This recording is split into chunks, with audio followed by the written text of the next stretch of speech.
Van Bockum.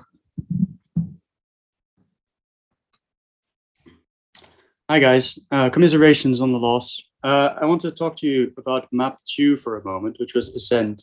Earlier in the tournament, you crushed DRX on this map. You had the dominant 11-1-1, obviously. But against Fnatic, you ended up losing Ascent. What do you think Fnatic were doing differently to shut you down on that map? I think, with all due respect, I think you have the facts wrong. We won map 2, we lost Fracture and Bind, and that's it. We didn't lose Ascent against Fnatic. We'll take the next question from Facundo Dominguez, FT News. Muy buenas tardes, chicos. Primero de todo quiero felicitarlos por el top 6 dentro del torneo. Bueno, mi pregunta es para Beto. ¿Sentís que el estar a la distancia del pelado pasó factura a lo largo del torneo? ¿O no se sintió la falta de Onur? Eso nunca se sabe, la verdad. Hablar sobre algo un probable, un posible, es algo que no tiene mucho sentido realmente.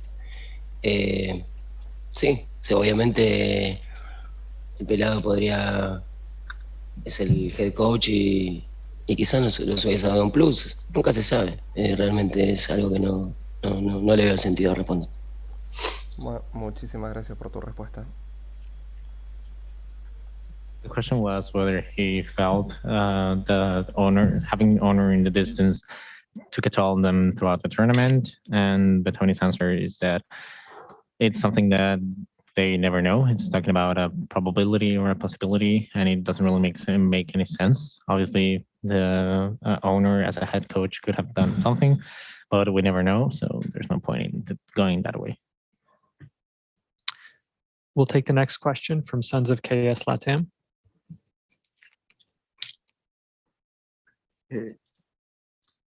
Pues lamentable la derrota y otra vez nos tuvieron como en esa parte del estrés, pero aún así jugaron muy bien. Y pues mi pregunta viene siendo para Melseger, ¿cómo se vive en esa toma de decisión cuando no puedes o no sabes si está desfuseando o no está desfuseando?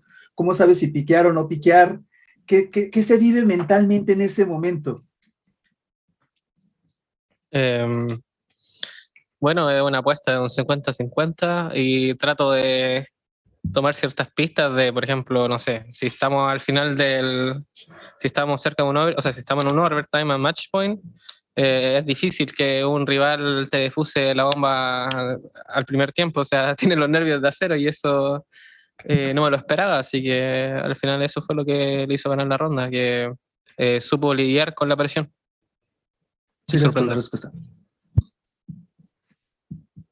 The question was regarding how it suited the mindset when you're in a 1v1 situation where you're getting diffused, and whether to pick or not to pick, and what's going through your mind in that moment. Meltzer's answer was that it really is just a bargain. It's a 50-50, and he tries to take some hints, whether, for example, in this case, it was an overtime going to match point. It's really hard or difficult for a rival to defuse in the first attempt. But obviously, he just got the nerves of steel, so he didn't really expect that. The opponent knew how to deal with the pressure, and he just surprised. Thank you. We'll take the next question from Pedro from Centinela. Thanks. ¿Qué tal, chicos? Los saluda Pedro de Centinela.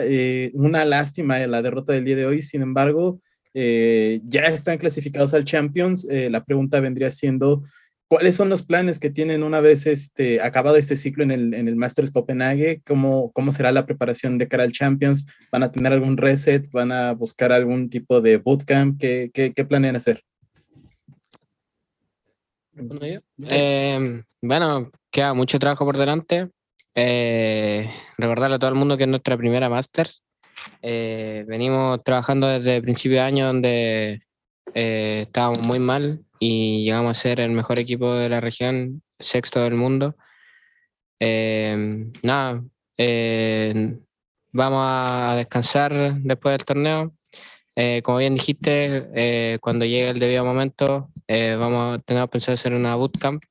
Y nada, no puedo dar mucho detalle, solamente seguir trabajando, porque si demostramos este rendimiento en nuestro primer torneo internacional, en la Champions vamos a venir el triple de fuerte en comparación a cómo llegamos a este torneo.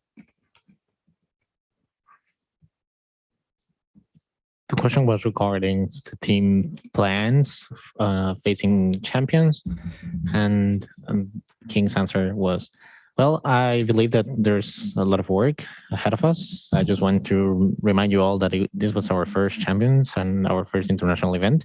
We have been really working upon this whole year, and we made it through being the best team in our region and the sixth best team in the world.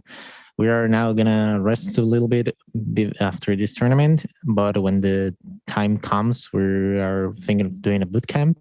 I can't really go much into details, but we'll keep on working for us to come to triple as strong as this event for champions. This next question is from Alejandro Sandoval. For anyone, is there any message you want to share with your fans and everyone in LATAM after ending top 6 at your first international? Chicos, si alguien quiere darle un mensaje a los fans después de quedar sexto en el torneo.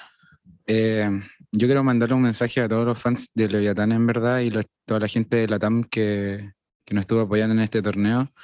En verdad, por mi parte, estoy súper contento por lo demostrado. Muchas personas quizás nos miraban para abajo y pensaban que no podíamos demostrar contra los mejores equipos del mundo.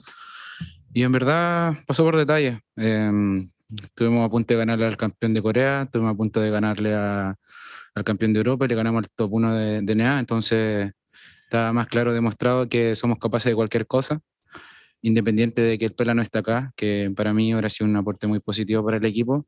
Llegamos muy lejos sin él y yo estoy súper contento con eso, así que le agradezco a todos por el apoyo y espero seguir dándole alegría.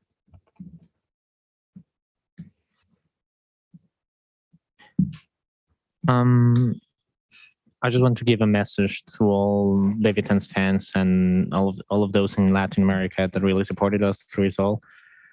For my part, I am really happy with what we have showed during these tournaments. Many saw us as the underdogs, and many looked down on us and really thought that we couldn't really face against the best teams in the world. But we were really close to beat DRX, really close to beat the first seed of MEA.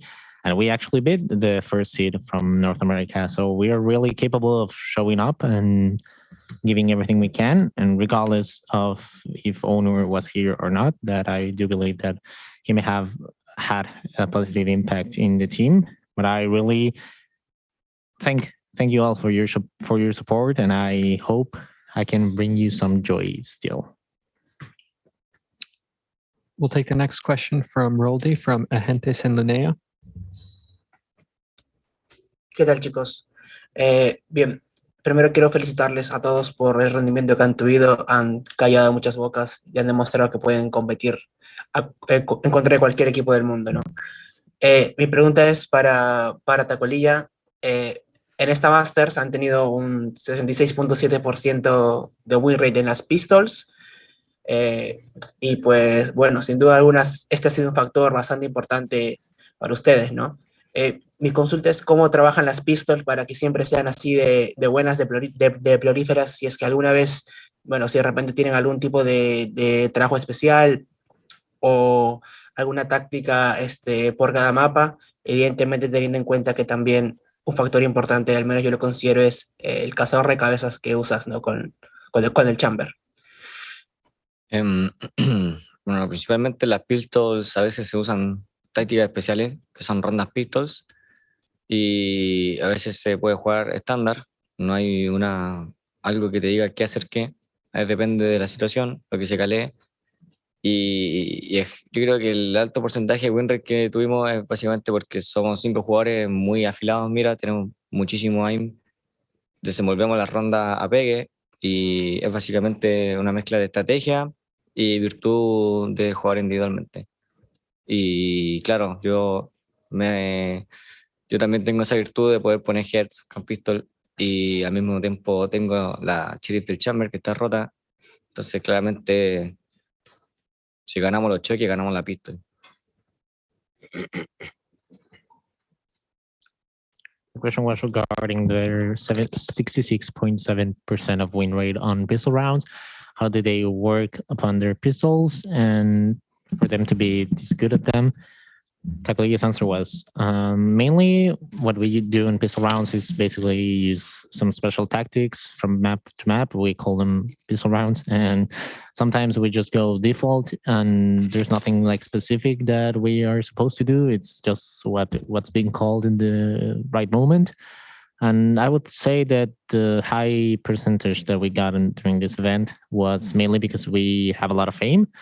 We really work upon our individual level, and that mixed with a bit of strategy gives us this overhand. And I also have obviously the virtue of being really good with headshots on pistol rounds, and having the chamber sheriff that is broken, it just makes it even easier. And we basically, if we win those clashes, like those individual clashes, then we win the pistol round. We'll take the next question from Rabia from Jinx TV.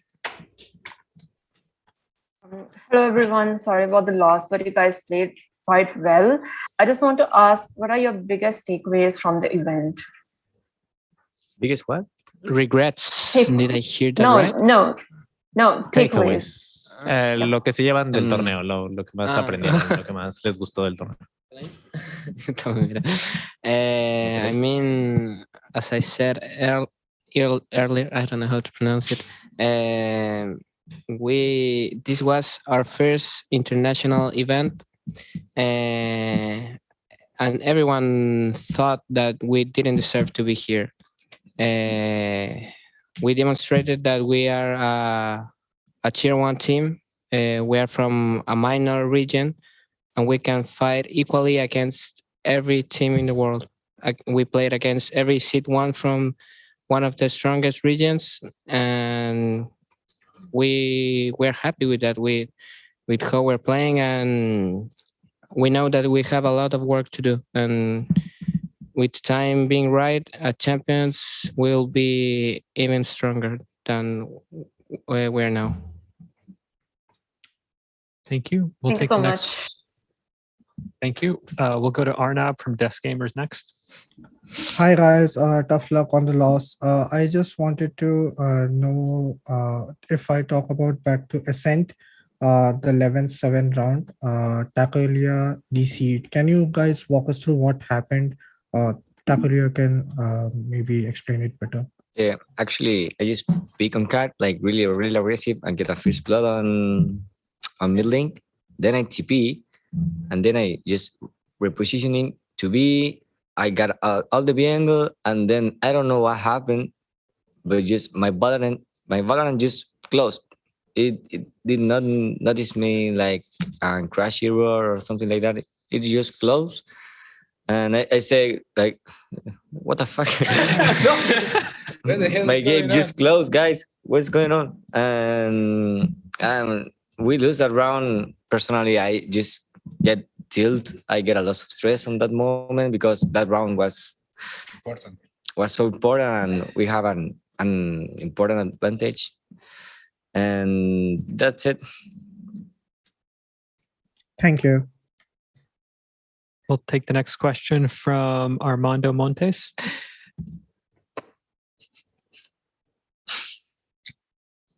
Oh, I think he lowered his hand. We'll go back to more people are lowering their hands. Oh, go ahead, Armando. Gracias.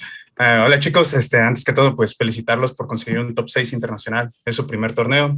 Mi pregunta es para Betoni. Justo en el partido contra DRX me habías mencionado que había faltado un poquito justo para ganar esa serie. Ahora, ¿crees en esto? Viendo de cara a Champions, que ya están clasificados y todo eso, ¿qué tanto es ese poquito que les hace falta crecer? ¿Y cuáles son las opciones de crecimiento? ¿Cuánto crees que haya de techo para que puedan crecer? Creo que este equipo, por lo duro que trabaja, por todo lo que se sacrifica, por lo que trabajan los chicos, tanto la parte estratégica como la parte táctica, como la parte de aim y toda la parte del juego. Creo que este equipo todavía no está cerca de su techo, creo que le falta mucho todavía. Y vamos a aprovechar de lleno todo el tiempo que nos queda, primero con un breve descanso, que siempre después de estos torneos es importante, pero no nos vamos a relajar, no nos vamos a conformar con esto ni con nada, hasta que no levantemos una copa internacional. Y la verdad que si me preguntás, te digo que falta poco, que el camino fue largo, que falta, pero no falta tanto para dar el último salto que nos falta. Creo que, bueno, al Mundial vamos a llegar, va a venir el pelado, vamos a estar todos, eso también va a sumar. Y la verdad que le tengo toda la fe al equipo que va a llegar, que va a seguir evolucionando mucho más para el Mundial y ahí se va a ver realmente el verdadero nivel que puede dar este equipo, porque a pesar del gran torneo que hicimos y a pesar de estar súper orgullosos de los chicos y lo que jugamos, creo que todos nosotros 6 pensamos y estamos seguros que no dimos nuestro mejor juego, no jugamos de la manera que estamos acostumbrados a jugar en Scrim, y creo que podemos dar mucho más, y eso sumado al tiempo que nos queda todavía por delante, estoy seguro que se va a dar un Leviatán mucho más fuerte en el Mundial. Gracias por la respuesta y mucha suerte en todo. Vamos. The question was that in another interview, the journalist asked Betoni that, well, Betoni said that it was really close for beating the RX and that they were just missing a tiny bit in order to beat them. And the question was, how much is that tiny bit? And how far is the skill cap for Leviatán for them to grow? And Betoni's answer was, because of how hard this team is working, because of everything they sacrifice, everything they work upon, their strategy, their tactics, their aim, this team isn't really close to their cap. They are really missing a lot. They're really having more space for that. And we're going to take full advantage of everything, all the time that we have left in order to get to champions. We're going to rest of it. But then we're just going to go head on to this event till we just rise an international cup. If you ask me, I believe that it is really close for us to get to that level where we can beat the best teams. The journey has been a long way come, but we're just missing one final step for that gigantic leap. And obviously in champions, owner is going to be here, everyone's going to be here. So I have a lot of faith that from here to then, the team's going to keep evolving beyond this level. And on champions, they're going to show their true potential. And even though the good results in this tournament, we haven't really given our best game. I think I can speak from all the guys that we are way better on scrims, and we haven't been able to show that much on stage. We can give much more. So on champions, you're going to see a really stronger Leviatán. Thank you. And this will be the final question from Alejandro Sandoval. This is going to go to Beto. How do you think LATAM teams will perform at the LCQ against the Brazilian teams? Well, sí, yo pienso que Crew va a ir muy bien. También creo que Fusion es un equipo que está muy fuerte. Tengo altas expectativas para esos chicos. Creo que si siguieron entrenando duro como lo estuvieron haciendo y siguieron mejorando lo demostraron en Argentina, creo que también son un buen contendiente de ese torneo. La verdad que creo que apuesto porque ellos dos van a hacer un gran torneo y van a pelear de igual a igual o incluso le van a ganar a los brasileños. I believe that Crew is going to go really well in the tournament. I also believe that Fusion is a really strong team, so I have strong expectations from them. If they keep on training as hard as they did before and they keep on evolving like they did in Argentina, they're really great contestants for the LCQ. And I am really betting that they can play on par of the Brazilian teams, if not even win against them. Leviatán, thank you so much for taking the time to speak with us today.